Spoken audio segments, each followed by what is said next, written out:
বাবা ও মা এক সপ্তাহের জন্য বাইরে ঘুরতে গেছিল।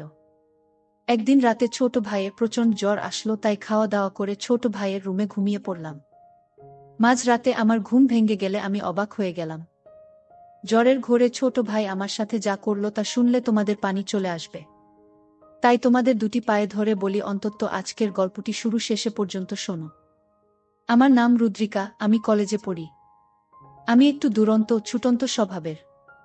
ছেলেদের মতন হই হুল্লোড়, বন্ধু বান্ধবীদের সাথে আড্ডা দেওয়া, ঘুরে বেড়ানো এইসব করতে ভালোবাসি। আর বেশিরভাগ সময়ের সঙ্গী হয় আমার ভাই রুদ্র। আমাদের ফ্যামিলিতে আমরা চারজন, মা বাবা, আমি আর ভাই। ভাই সামনে মাধ্যমিক পরীক্ষা দেবে। আমার আর ভাইয়ের সম্পর্কটা ভাই বোনের কম, বন্ধুত্বের অনেক বেশি। আমি আর ভাই একে অপরকে ছাড়া বেশি সময় থাকতে পারতাম না। আমাদের মধ্যেও ঝগড়া গণ্ডগোল হতো, তবে সেটা বেশি সময় স্থায়ী হতো না, আবার মিটে যেত। গরমের জন্য আমি বাড়িতে সব সময় ফ্রক পরে থাকি। আমি খেয়াল করে দেখেছি রুদ্র কথা বলতে বলতে আর চোখে আমাকে দেখতে থাকে। রুদ্রের ঘুড়ি ওড়াতে খুব ভালোবাসে, কি একটা কারণে আমার সাথে গণ্ডগোল করে রুদ্র ঘুড়ি বানিয়ে উড়াতে যাচ্ছে। আমিও সঙ্গে সঙ্গে ঘুড়িটা কেড়ে নিয়ে ভেঙে দিলাম। ভেঙে দিয়ে আমি ঘরের দিকে দৌড় মারলাম। রুদ্র আমার পিছন পিছন ঘরে ঢুকে টাল সামলাতে না পেরে আমার উপর পড়ে গেল। আমিও রুদ্রের ভরে রুদ্রের সাথে বিছানায় পড়ে গেলাম। রুদ্রের হাতটা গিয়ে পড়ল আমার সামনে। রুদ্র কি করবে বুঝতে না পেরে হালকা চাপ দিল। আমার মুখ দিয়ে কোনো কথা বের হলো না। লজ্জায় লজ্জায় লাল হয়ে শেষমেশ ভাইকে বললাম, এই শয়তান কি হচ্ছে? ওঠ! রুদ্র তাড়াতাড়ি উঠে এক দৌড়ে ঘর থেকে বেরিয়ে গেল। আমি চোখ বুজে বিছানায় পড়ে রইলাম। রুদ্রের সেই ঘটনা কিছুতেই ভুলতে পারছি না। এই ঘটনার পরে দুজনের মাঝে একটা পরিবর্তন আসে। কিছুতেই দুজন দুজনার সামনে একেবারে সহজ হতে পারছিলাম না। এই ব্যাপারটা আমার মায়ের চোখ থেকেও এড়ায় না। একদিন মা আমাকে জিজ্ঞাসা করে, কিরে তোদের মধ্যে কোনো ঝগড়া হয়েছে নাকি? ওই না তো, কিছুই হয়নি বলে চলে গেলাম। 2-1 দিন পর মামার বাড়িতে একটা বিয়েতে নেমন্তন্ন থাকায় সেখানে মা আর বাবা চলে গেল। আমি আর ভাই বাড়ি রইলাম। বাবা মা গেছে বিকেল বেলায়, সন্ধ্যার একটু আগে। রাত্রিবেলায় আমরা দুজনেই চুপচাপ খাওয়া দাওয়া সেরে শুতে যাব, তখন দেখি রুদ্রের চোখ মুখের অবস্থা কেমন পাল্টে যাচ্ছে। কপালে হাত দিয়ে দেখি ভীষণ জ্বর। রুদ্রকে বললাম, তোর তো জ্বরে গা পুড়ে যাচ্ছে।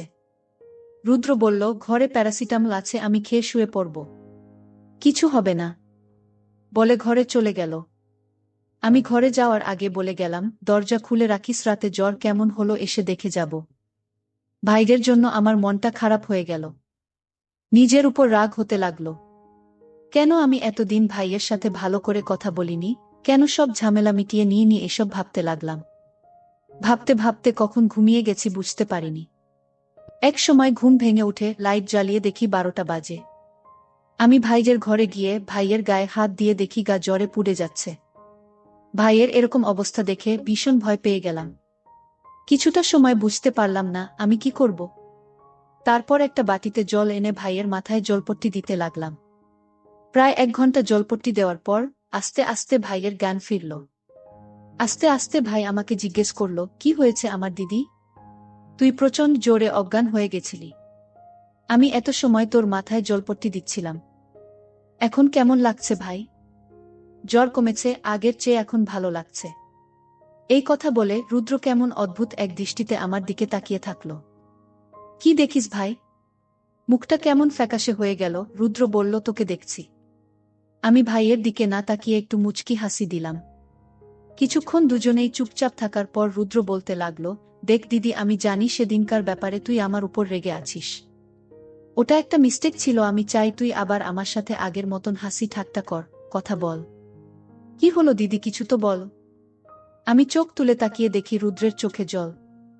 রুদ্র চোখের জল দেখে আমার বুকের ভেতরটা মুচড়ে গেল। এই ভাই, তুই কাঁদছিস কেন? পাগল, তুই কাঁদলে আমার ভালো লাগে। রুদ্রের জ্বর ও কান্নার জন্য কথা বারবার আটকে যাচ্ছিল। তবুও ফুপিয়ে ফুপিয়ে অনেক কষ্টে বলল, তুমি জানো দিদি, এই কটা দিন আমার কেমন কষ্টে কেটেছে। তোমার সাথে আর কিছুদিন কথা না বলতে পারলে আমি দম বন্ধ হয়ে মারা যেতাম। আমার চোখে ও জল টলমল করছে। ভাই, এমন কথা আর কখনো মুখে আনবি না। তুমি ছাড়া আমি কিভাবে থাকব বল। এই কথা বলতে বলতে আমার চোখ দিয়েও জল গড়িয়ে পড়তে লাগল। আমার লক্ষ্মী ভাই বলে রুদ্রকে ধরলাম। কিন্তু আজকে একটু অন্যরকম মনে হচ্ছে। দুজনের এক অন্যরকম ভালো লাগার অনুভূতি। নিজেকে আর ধরে রাখতে পারছি না। হঠাৎ রুদ্র বলে উঠল, অনেক রাত হয়েছে দিদি, শুয়ে পড় এবার। আর রাত জাগিস না। প্রথমে আমি কি করব বুঝে উঠতে পারলাম না। তারপর বললাম, ঠিক আছে, আমি তোর ঘরে তোর সাথে শুয়ে পড়ছি, রাতে যদি আবার কোনো অসুবিধা হয়। না দিদি, কোনো অসুবিধা হবে না, তুমি তোমার ঘরে যেয়ে শুয়ে পড়ো। আমি একটু রাগ করে বললাম, খুব বড় হয়ে গেছিস তাই না? যেটা বলছি সেটা শোনো। রুদ্র আর কিছু না বলে অন্যদিকে মুখ ঘুরিয়ে শুয়ে পড়ল। আমি ও রুদ্রের পাশে শুয়ে পড়লাম। আমি শুয়েছিলাম কিন্তু আমার ঘুম আসছিল না। আমি ভাইয়ের কথাগুলো ভাবছিলাম। ভাবতে ভাবতে চোখ দুটো লেগে এসেছিল। আমার গরমে ঘুম ভেঙে গেল। আমি কিছু বলছি না দেখে ভাইয়ের সাহস আর ও বেড়ে গেল। আমি আর কিছু বলতে পারলাম না। ভাইয়ের আচরণ সেই শুরু থেকেই কেমন লাগছিল, মনে হচ্ছিল এ আমার চিরপরিচিত ভাই না। হয়তো জ্বরের ঘোরে এমনটা করছে। ব্যাপারটা আমি বুঝতে পারছি। আমি ভাইয়ের সাথে আর কিছুই করতে চাই না। কিন্তু এই অবস্থায় ভাইকে আটকানো আমার পক্ষে সম্ভব হবে না। সকালবেলা আমার ঘুম ভাঙল। রুদ্রের উপর রাগ করব না কি করব বুঝে উঠতে পারলাম না। রাগ, আনন্দ, অভিমান, ভালোবাসা সবকিছুর মিলিয়ে এক অদ্ভুত রকমের অনুভূতি হতে লাগল। এরপর প্রায় এক সপ্তাহ কেটে গেছে। আমি বুঝতে পারি রুদ্র আমাকে মনে মনে ভাবতে শুরু করেছে। আমারও কেমন যেন একটা ভালো লাগার অনুভূতি তৈরি হয়েছে রুদ্রের উপর। আরও কিছুদিন পর হঠাৎ করে একদিন রুদ্র আমাকে এসে বলল, দিদি, আমি তোমাকে ভালোবাসি। তোমাকে ছাড়া আমি থাকতে পারছি না। সেদিন জন্য আমি দুঃখিত দিদি। জ্বরের ঘোরে অনেক বড় ভুল করে ফেলেছি। ভাইয়ের দিকে তাকিয়ে আমার ও ভীষণ মায়া লাগছিল। ভাই আমার দিকে তাকিয়ে বলল, আমি তোমাকে ভালোবাসি দিদি। তোমাকে আমার প্রেমিকা রূপে পেতে চাই। তুমি আমার দেখা সবচেয়ে সেরা সুন্দরী। তোমার জন্য আমি সবকিছু করতে পারি। ভাইয়ের কাছ থেকে হঠাৎ করে এতগুলো কথা শুনি আমি কি বলবো বুঝে উঠতে পারলাম না। পরিস্থিতি একটু সামলে নিয়ে বললাম, আচ্ছা ঠিক আছে, দেখা যাবে। এখন বাবার বাইকটা বের করে আমাকে একটু কোচিংয়ে দিয়ে আয়। ভাই আমার দিকে তাকিয়ে বাইক বের করতে চলে গেল। এর আগে বহুবার রুদ্র বাইকে করে কোচিংয়ে দিয়ে এসেছে। কিন্তু কেন জানি না আজ অনেক এক্সাইটমেন্ট ফিল হচ্ছে। কোচিংয়ে পৌঁছে দেখি কোচিং শুরু হয়ে গেছে। আমি রুদ্রের দিকে তাকিয়ে একটু হেসে দৌড়াতে দৌড়াতে কোচিংয়ে ঢুকে গেলাম। কোচিং থেকে বাড়ি ফিরে দেখি আমার বাচ্চাঘরে মা ঢুকেছে। আমি আর কোনো উপায় না পেয়ে ভাইয়ের বাচ্চাঘরে ঢুকলাম। স্নান সেরে ঘরে আছে আর কিছুক্ষণ পরে মনে পড়ল রুদ্রের বাচ্চাঘরে একটা জামা রেখে এসেছি। আমি এক দৌড় দিয়ে রুদ্রের বাচ্চাঘরে ঢুকে গেলাম। আমি কাপড়গুলো নিয়ে যাব, তখন রুদ্রের চোখে চোখ পড়ল। রুদ্র বাচ্চাঘরের বাইরে দাঁড়িয়ে আছে। আমি লজ্জায় লাল হয়ে গেলাম। ফাজিল একটা একথা বলেই আমি দৌড় দিলাম। এমন সময় মা চেঁচিয়ে উঠে বলল, কি হয়েছে? রুদ্র এমন ষাঁড়ের মতন চেঁচিয়ে উঠল কেন? তোমার ছেলের তো কোনো কাজ নেই, সবসময় আমার সাথে ঝগড়া করে। তোরা দুটিতে মিলে কি যে করিস আমি বুঝি না। আবার দুজন এক সেকেন্ডও আলাদা থাকতে পারিস না। পরদিন দিদিমার শরীর খারাপ হওয়াতে মা বাবা দুজনেই দেখতে গেল। সন্ধেবেলায় আমিও রুদ্র দুজনে বসে টিভি দেখছিলাম। হঠাৎ রুদ্র বলে উঠল, দিদি একটু চা কর না, চা খাব। আচ্ছা ঠিক আছে, টিভি দেখ, আমি চা করে আনছি। কিছুক্ষণ পরে দুই হাতে দুটো চায়ের কাপ নিয়ে ফিরে আসলাম। রুদ্র কাপ নিয়ে মুচকি হেসে আমার দিকে তাকিয়ে বলল, মিষ্টি হয়নি দিদি? চিনি এনে দিচ্ছি। লাগবে না দিদি, তোরটা দে। রুদ্র আমার কাপটা নিয়ে চুমুক দিল। এবার ঠিক আছে। এবার কিভাবে ঠিক হলো? রুদ্র আমার দিকে দেখিয়ে বলল, মিষ্টি এখান থেকে এসেছে। ভাই মেয়ে পটাতে তো খুব শিখেছিস। সামনে টিভি চলছে কিন্তু টিভিতে দুজনের কারোরই মন নেই। আমি রুদ্রের হাত থেকে খালি কাপটা নিয়ে রান্নাঘরের দিকে যেতে লাগলাম। আর রুদ্র বসে আমার দেখতে লাগলো। আমি দরজার কাছে এসে পিছনে তাকিয়ে দেখি আমার ভাই রুদ্র হা করে তাকিয়ে আছে। আমি ভাইয়ের কান দেখে আর না হেসে পারলাম না। আপনা আপনি মুখ থেকে বেরিয়ে গেল, ফাজিল কোথাকার। রান্নাঘর থেকে ফিরে এসে রুদ্রের পাশে বসে মুচকি হেসে ভাইয়ের দিকে তাকালাম। আমি রুদ্রকে একটা ধাক্কা দিয়ে বলি, এই দুষ্টু, কি দেখছিস এইভাবে? লজ্জা করে না নিজের বড় বোনকে এভাবে দেখতে? লজ্জা কেন করবে? কিভাবে দেখছি? কিভাবে দেখছি বললে না তো দিদি? দেখে তো মনে হচ্ছে চোখ দিয়ে গিলে খাবি আমাকে। আমি মনে মনে বললাম, তুই কবে আমার মুখের দিকে দেখলি ভাই? সারাক্ষণ আমার সামনের দিকে নজর। কি এত ভাবছ দিদি? কিছু না, ভাবছি তুই একটা আস্ত ফাজিল। কোথায় ফাজলামি করলাম আমি? তুই কি ভাবিস আমি কিছু বুঝতে পারি না, তাই না? তুমি বুঝতে পারো দিদি? অবশ্যই পারি। রুদ্র এবার আমার সামনের দিকে তাকিয়ে বলল, বলতো আমি এখন কি ভাবছি? আমি রুদ্রের একটা কান টেনে ধরে বলি, শয়তান, কান টেনে ছিঁড়ে দেব। দিদি লাগছে তো? লাগুক। পরের দিন সকাল থেকে আকাশটা থমথমে, যে কোনো সময় বৃষ্টি নামবে। রুদ্র টিউশনে গেছিল, এখনো বাড়ি আসেনি। অন্যদিন এত সময় বাড়িতে চলে আসে। আমার একটু টেনশন হচ্ছিল বৃষ্টিতে ভিজে যায় যদি। আমি রুদ্রের কাছে ফোন করলাম। কিরে রুদ্র, কোথায় তুই? মেঘ করেছে, বৃষ্টি নামবে, তাড়াতাড়ি বাসায় আয়। তার থেকেও অনেক বেশি মেঘ করেছে দিদি আমার মনে। আমি একটু হেসে বললাম, আর কাব্য করতে হবে না, তাড়াতাড়ি বাসায় আয়। আসছি দিদি। তোমার আদেশ কি আমি অমান্য করতে পারি? সকাল 10টা নাগাদ আকাশ ভেঙে ঝুমঝুম করে বৃষ্টি নামল। এর মধ্যে রুদ্রও বাড়ি ফিরেছে। আমি ব্যালকনিতে দাঁড়িয়ে বৃষ্টি দেখছিলাম। আমার পেছনে এসে রুদ্র চুপচাপ দাঁড়িয়ে আছে। কিছুক্ষণ পর রুদ্র আমাকে বলল, চলো না দিদি, আজকে আমরা বৃষ্টিতে ভিজি। রুদ্রের গলায় এমন একটা আমন্ত্রণ ছিল, যেটা শুনে আমি না করতে পারলাম না। শুধু বললাম, চল ভাই, আমারও ভিজতে ইচ্ছা করছে। দুই ভাই বোন হাত ধরে ছাদে চলে গেলাম। ছাদে গিয়ে দুহাত দুদিকে মেলে চোখ বন্ধ করে আকাশের দিকে তাকালাম। হঠাৎ শুনতে পেলাম রুদ্র গান গাইছে, একগুচ্ছ গোলাপ হাতে। ভিজতে চাই তোমার সাথে। চোখ মেলে তাকিয়ে দেখি রুদ্র সত্যি সত্যি একগুচ্ছ গোলাপ হাতে করে হাঁটু গেড়ে আমার সামনে বসে গান গাইছে। আমি জীবনে এতটা খুশি ও এতটা অবাক কখনো হয়নি। খুশিতে চোখে জল চলে আসলো আমার। আমার আনন্দ অশ্রু বৃষ্টির সাথে মিলেমিশে একাকার হয়ে গেল। হাত বাড়িয়ে রুদ্র এর কাছ থেকে গোলাপের গুচ্ছটা নিলাম। রুদ্র উঠে দাঁড়ালো। এই বৃষ্টি যেন আজ আমার রূপ রুদ্রের চোখে আরো বহুগুণ বাড়িয়ে দিয়েছে। আমি বললাম, বৃষ্টিতে ভিজেছিস, ঠান্ডা লেগে যাবে তো। রুমে চল, স্নান করে ফ্রেশ হয়নি। দুই ভাই বোন রুমে আসলাম। দুই বাচ্চা ঘরে ঢুকলাম ফ্রেশ হওয়ার জন্য। আমার মনে আজ কোনো দুঃখ নেই। আমি সবসময় চাইতাম রুদ্র কেবল যেন আমার ভেতরটা না, বরং মনটাকে বেশি প্রায়োরিটি দেয়া। আজ পূরণ হয়েছে মনের আশা। পরের দিন মা ফোন করে জানালো তারা বাড়িতে আসছে। বাবা মায়ের কথা শুনে আমাদের দুই ভাই বোনের মন খারাপ হয়ে গেল। আমি আর রুদ্র প্ল্যান করলাম, যেভাবেই হোক আমরা ঘুরতে যাব।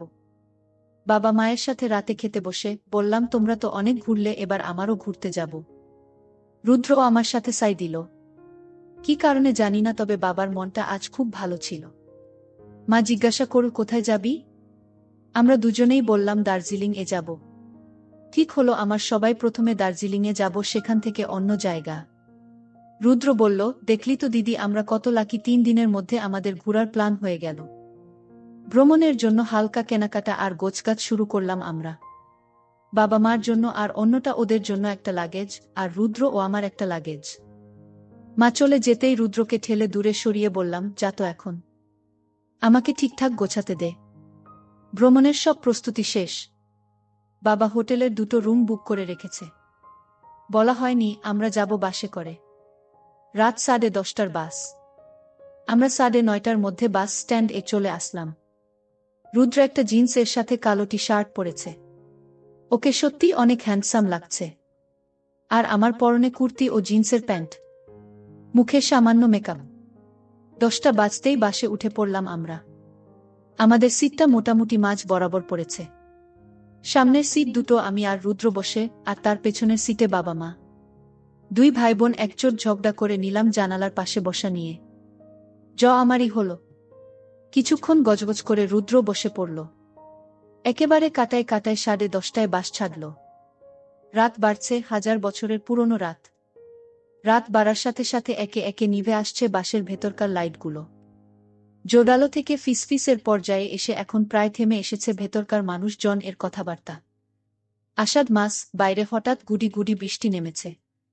ব্যাগের ভিতর পাতলা চাদর রাখা ছিল। ঠান্ডা লাগতেই ব্যাগ থেকে চাদরটা বের করে নিয়ে অর্ধেকটা নিজের গায়ে জড়িয়ে বাকিটা ভাই এর উপর দিলাম। আমি ভেবেছিল রুদ্র বোধ ঘুমিয়ে গেছে। কিন্তু চাদর দিতেই ও আমাকে বলল, কি হয়েছে? বললাম, দেখছিস না কেমন ঠান্ডা পড়েছে। ভাই চাদর এর নিচে এক হাতে জড়িয়ে ধরে আমাকে। আমিও মাথা এলিয়ে দিই ভাই এর কাঁধে।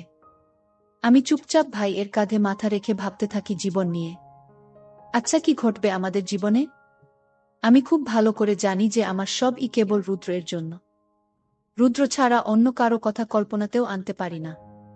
কি পরিণতি হবে এই সম্পর্কের? আরেকটু বয়স বাড়লেই তো বাবা মা উঠেপটে লাগবে আমার বিয়ে নিয়ে, কিন্তু আমি কি পারব রুদ্রের সাথে অন্য কাউকে জড়াতে? রুদ্র ছাড়া অন্য কেউ আমাকে ভাবতেই কেমন কেমন লাগছে। আমরা দুজন ছাড়া সবাই গভীর ঘুমে। রুদ্রের অদ্ভুত আচরণে শব্দ করে উঠলাম। হঠাৎ বাসের চাকাটা একটা গর্তে গিয়ে পড়ে। আমরা প্রস্তুত ছিলাম না এটার জন্য। অজান্তেই আওয়াজ বেরিয়ে আসে আমার মুখ থেকে। পেছন থেকে মা আস্তে করে বলল, কিরে রুদ্রিকা, কি হলো? মায়ের আওয়াজ শুনে একদম চমকে গেলাম। তার মানে মা জেগে আছে? তাড়াতাড়ি করে উত্তর দেই, কিছু না মা, হঠাৎ বাসের চাকা গর্তে পড়তে ঘুম ভেঙে গেছে। মা আর কিছু বলে না। ভোর হতেই আমাদের বাস থেকে নামিয়ে দেয়।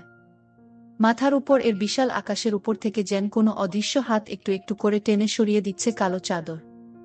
মুগ্ধ হয়ে দুই ভাই বোন তাকিয়ে থাকি আকাশের দিকে। বাবার ডাকে যেন ধ্যান ভাঙ্গে আমাদের। বাবা মায়ের সাথে এগিয়ে যায় একটা টং দোকানের দিকে চা তেষ্টা মেটাতে। চায়ে চুমুক দিতে দিতেই পুরো আলো ফুটে যায়।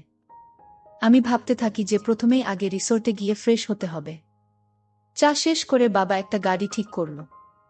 বাবা মার সামনে বসতো আর আমি ভাই পিছনে বসলাম। রাতের গুড়ি গুড়ি বৃষ্টিতে ভিজে আছে চওড়া মিশকালো পিচঢালা রাস্তা। এখন বৃষ্টি বা ঝরলেও আকাশটা কেমন গুমোট হয়ে আছে। রাস্তার দুধারে নাম না জানা নানান রকমের গাছ। বৃষ্টিতে ধুয়ে একেবারে সবুজ হয়ে আছে পাতাগুলো। কিছু কিছু গাছে ফুটে নাম না জানা নানান রকমের ফুল।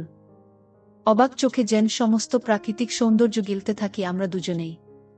আরেকটু সামনে গিয়ে চা বাগান দেখে উচ্ছ্বাসিত হয়ে উঠি আমরা। দেখি সূর্যিমামা কেবল উঠি উঠি করছে, সেই সময় একদল কামিন মেয়ে মাথায় ঝুড়ি বেঁধে চলছে চা বাগানের দিকে। এই চা বাগান এর সাথেই জড়ানো ওদের জীবন।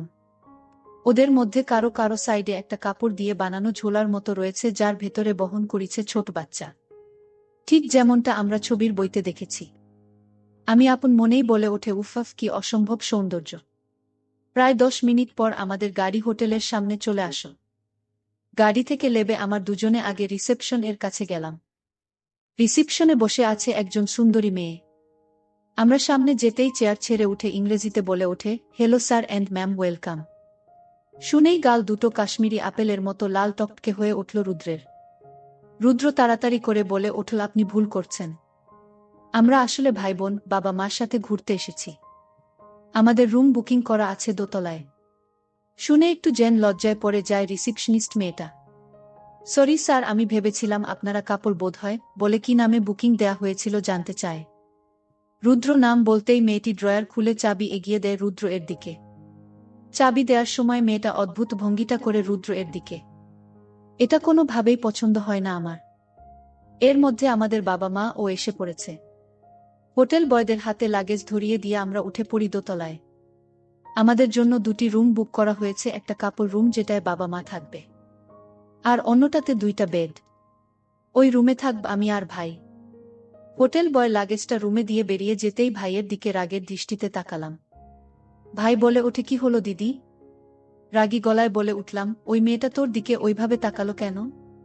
রুদ্র যেন কাচুমাচু হয়ে গেল আমার কথায়।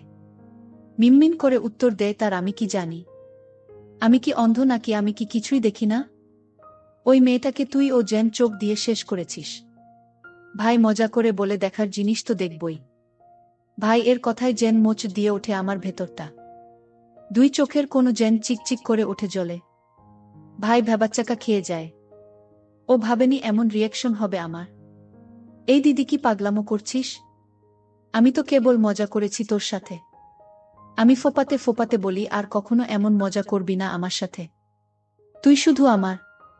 রুদ্র একটু নিচে গিয়েছে হাঁটাহাঁটি করে হাত পায়ের খিল ছাড়াতে। এমন সময় দরজায় নক হতেই ভাবলাম যে রুদ্র এসেছে। একটা সারপ্রাইজ দিতে হবে। দরজাটা খুলে দেখি কোথায় রুদ্র, বাবা দাঁড়িয়ে আছে দরজার সামনে। বাবাকে দেখেই ভূত দেখার মতো চমকে উঠলাম। এদিকে বাবারও আমাকে এভাবে দেখে মুখ দিয়ে কোনো কথা বেরোচ্ছে না। কোনো ক্রমে তোতলাতে তোতলাত বলল, তোর মা এর ফোনটা কি তোর কাছে? বাবা মোবাইলটা নিয়ে কিছু না বলে চলে গেল। দরজা লাগিয়ে মনে মনে ভাবলাম, এটা কি হলো? আমি যেন মিশে যাচ্ছি মাটির সাথে। একটু পরে সবাই খাওয়া দাওয়া সেরে নিলাম। রুদ্র এর ঘুম ভাঙতেই জানালা দিয়ে বাইরে তাকিয়ে দেখে সেখানে মেঘ রোদ্দুরের লুকোচুরি খেলা। বাগানের ফাঁকে ফাঁকে লাগানো নিমগাছগুলোর ডালে মেঘে ঢাকা সূর্যের মরা আলোয় কয়েকটা নাম না জানা পাখি দোল খাচ্ছে, ডাকছে, পরক্ষণেই আবার উড়ে যাচ্ছে চোখের আড়ালে। রুদ্র প্রকৃতির অপরূপ সৌন্দর্য দেখছে, আর আমি ঘুম থেকে জেগে উঠে রুদ্রকে দেখছি। জানালা গলে একফালি রোদ এসে পড়েছে আমার মুখের উপর। দুজন দুই খাট থেকে চেয়ে থাকি একে অপরের দিকে।